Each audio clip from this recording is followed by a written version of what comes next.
بابر ستار صاحب کی طرف سے ایک پریس ریلیز آتی ہے اسلام آباد ہائی کورٹ کی طرف سے. بہت اچھی بات ہے. میں نے ڈیمانڈ کی تھی 28 سے پہلے. مہربانی ہے ان کی, انہوں نے جواب دیا. اس جواب میں ایک لائن, 3 لائنیں یہ تھی کہ prior to justice Sattar elevation as a judge of the Islamabad High Court, he had reported to the Chief Justice Islamabad High Court that he was a Pakistani national and had a green card that allowed him to travel to US without a visa. ٹھیک ہے جی, جواب آ گیا. 30/4/2024 کو میں نے خط لکھا اسلام آباد ہائی کورٹ کے ججز کو, اور اس کی سٹیمپنگ رجسٹر ریسیوڈ کی یہ رہی, اور اس کے بعد میں نے ٹی سی ایس کیا جس کی رسید یہ رہی. آج تقریباً 15 دن گزر چکے ہیں. 15 دن میں ہم نے جو ایکٹیویٹی دیکھی اس میں چھٹی والے دن پریس ریلیز آئی, اچھی بات ہے. میں نے اس سے پہلے ڈیمانڈ کی تھی, ریکویسٹ کی تھی. اس کے بعد ہم نے خط بھی لکھتے ہوئے دیکھا, کل بھی لکھتے ہوئے دیکھا, پرسوں بھی لکھتے ہوئے دیکھا, لیکن اس کا جواب نہیں آ رہا. اب اس جواب سے ابہام اور بڑھ رہا ہے. ایک کنٹروورسی جو ہے وہ ختم ہونے کا نام نہیں لے رہی ہے, کہ بہت سیدھی چیز ہے. وہ فرماتے ہیں کہ پرائر, یعنی کہ جج بننے سے پہلے بابر ستار صاحب نے اس وقت کے چیف جسٹس اطہر ملی اللہ صاحب کو رپورٹڈ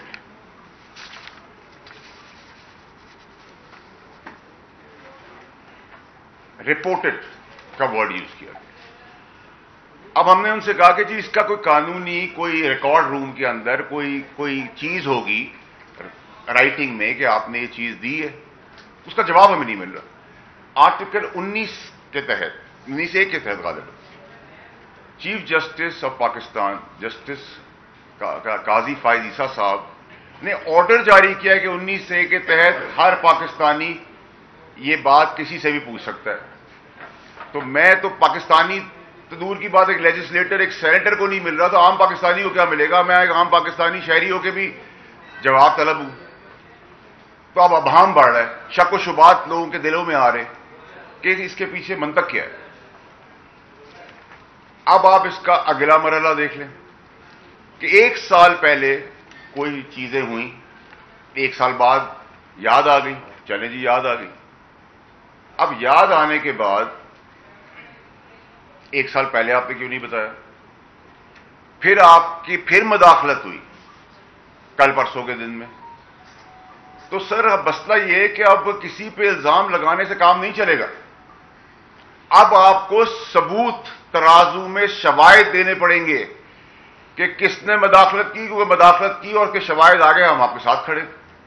ورنہ تو میں بھی فون اٹھا کے کہوں کہ جی مجھے کسی جج نے کہہ دیا ہے کہ قتل کر دو, تو اس کے اندر کوئی 302 میں کسی کا ٹرائل تو نہیں ہو جائے گا. زبانی تو کوئی چیز نہیں ہے. پھر آگے آپ بڑھیں تو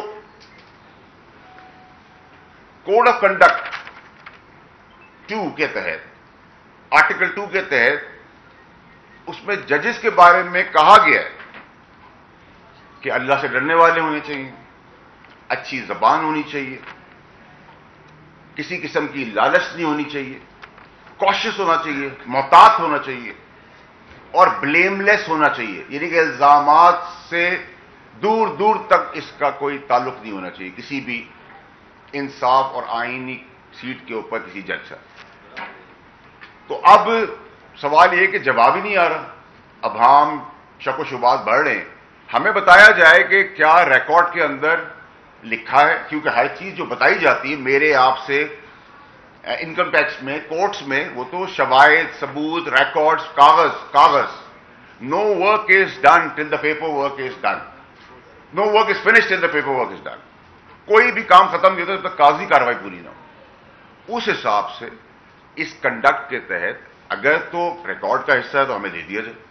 بابر ستار صاحب نے جو اس وقت کے چیف جسٹس اطہر ملی اللہ صاحب کو لکھا, اور اگر نہیں ہے, میرا گمان ایسا نہیں ہوگا, لیکن اگر نہیں ہے کوئی ریکارڈ کا حصہ تو اس کے ریپرکشنز ہیں, پھر پریشانی ہے, پھر بہت بڑے کوشچن مارک ہے. آگے چلیں. اطہر ملی اللہ صاحب جو ہیں جسٹس صاحب, آپ کو پتا ہے کہ وہ تاریخی فیصلے کرتے ہیں, تاریخ ان کو ہمیشہ یاد رکھے گی.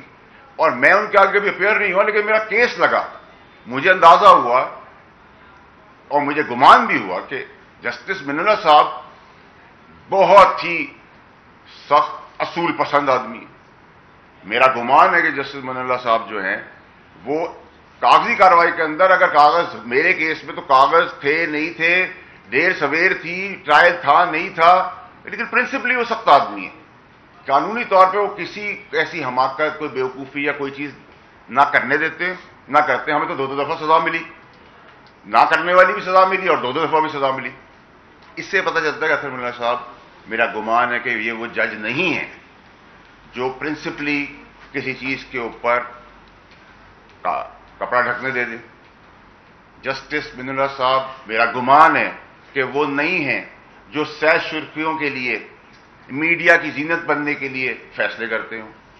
میرا گمان ہے کہ جسٹس من اللہ صاحب بزدل آدمی نہیں ہے. میرا گمان ہے کہ جسٹس من اللہ صاحب کسی قسم کے پریشر میں نہیں آتے. میرا گمان ہے کہ جسٹس من اللہ صاحب کسی سے رات کے اندھیرے میں نہیں ملتے. میرا گمان ہے کہ جسٹس من اللہ صاحب کسی پرانے خاص سے ان کا کوئی تعلق نہیں ہے. میرا گمان ہے کہ چیف جسٹس اطہر من اللہ صاحب کسی پولیٹیکل پارٹی سے, ان کے میسنجر سے نہیں ملتے.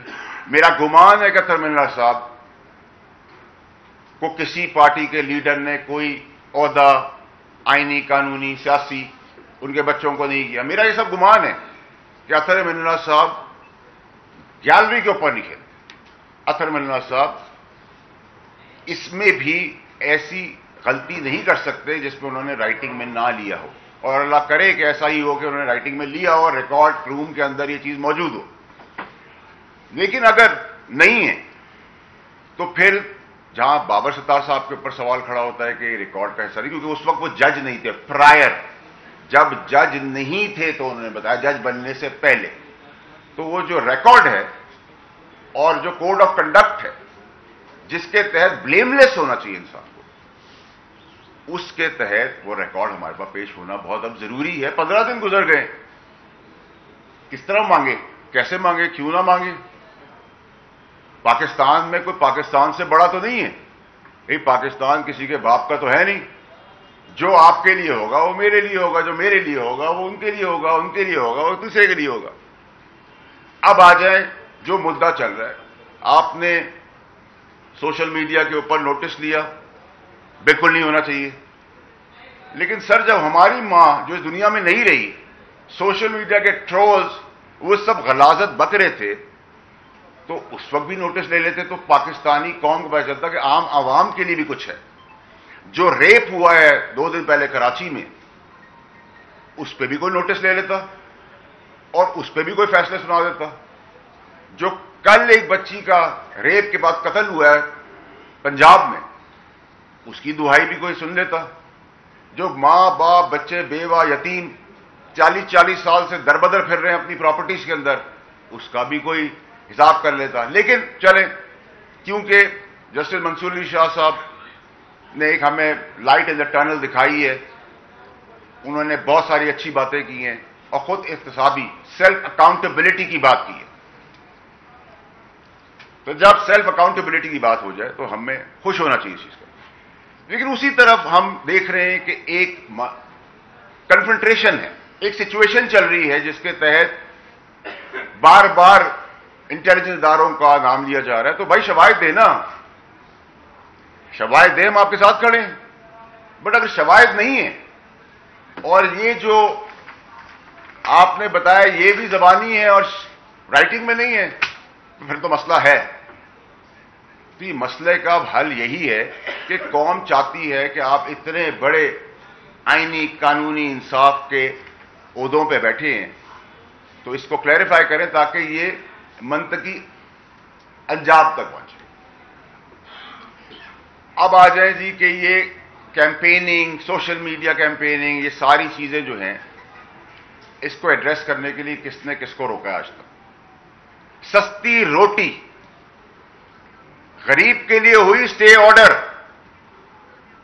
جب 5 روپے سے 40 روپے تک روٹی کے کوئی اسٹے آرڈر, نسلا ٹاور سڑک پہ بلبلا اٹھے ہیں غریب بچے، برباد ہو گئے ان کے ماں باپ، کوئی سنوائی نہیں۔ فیصلہ تھا کہ مجھے اس وقت کے فیصلہ دینے والے کا کہ مجھے پرانا کراچی چاہیے۔ ریکارڈ ایکٹ میں اربوں ڈالر کا نقصان عدالتی نظام نے کر دیا، اربوں ڈالر بھیک مانگ رہے ہیں ہم ڈالرز کی۔ کیا ہوا؟ 46 سال بعد آپ بھٹو صاحب کی بتا رہے ہیں پھانسی ہو گئی تھی، ہمارے پیدا ہونے سے پہلے ہمیں پتا تھا۔ سمبولک سزا کیا دی گئی؟ زرداری صاحب کو 14 سال جیل۔ کون سا قانون ہے؟ کس قانون کے تحت یہ ہوا؟ نواز شریف صاحب کو پیسے نہ لینے پر بلیک لا ڈکشنری کے تحت نااہل کر دیا گیا، کوئی پوچھنے والا نہیں۔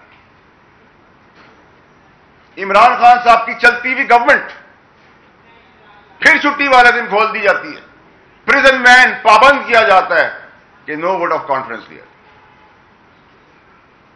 چلیں جی، پی آئی اے اسٹے آرڈر، روٹی اسٹے آرڈر، 2700 ارب روپے اسٹے آرڈر، نسلا ٹاور گرا دو، اس کو جلا دو، اس کو مار دو۔ یہ کیا ہو رہا ہے؟